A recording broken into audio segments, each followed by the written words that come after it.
It felt like standing next to a mirror in a dark room. Useful, slightly unsettling, absolutely necessary.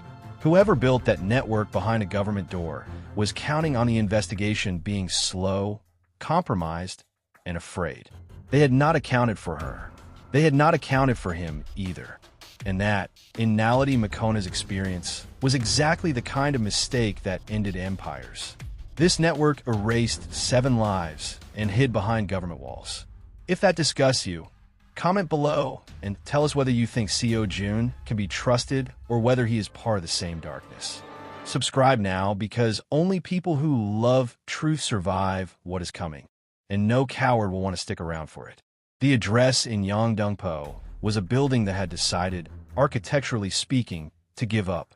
For stories of crumbling concrete wedged between a closed laundry and a pojangmaka, whose owner gave Naledi the careful look of a man who had learned that strangers asking questions about his neighbors were either police or trouble, and that the difference was mostly paperwork and rarely mattered. She did not flash her badge. She noted his face and kept walking. Seo Jun moved beside her with the ease of someone who had spent years in places exactly like this, which he had. He did not look at the building the way visitors did. He looked at it the way former owners look at property they once controlled and are now assessing for damage, calculating what had changed and what the change cost. "Third floor," he said quietly. "Corner unit. The license is registered there, but nobody has used it in 4 years. They assumed I was the only person who knew about it." "That was their second mistake," Naledi said. He glanced at her. What was the first? Thinking the disappearances would stay invisible.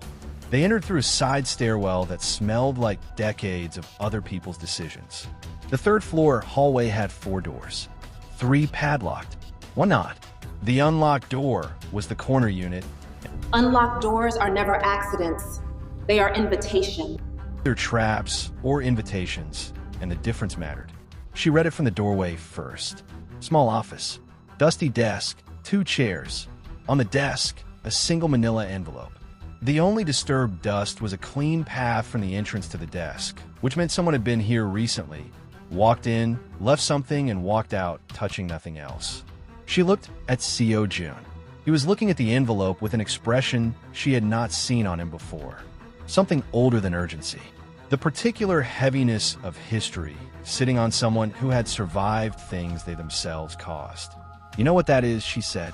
He was quiet for 3 seconds. "That is how we use to communicate internally. Physical documents and locations only relevant parties knew. No digital trace. No interception."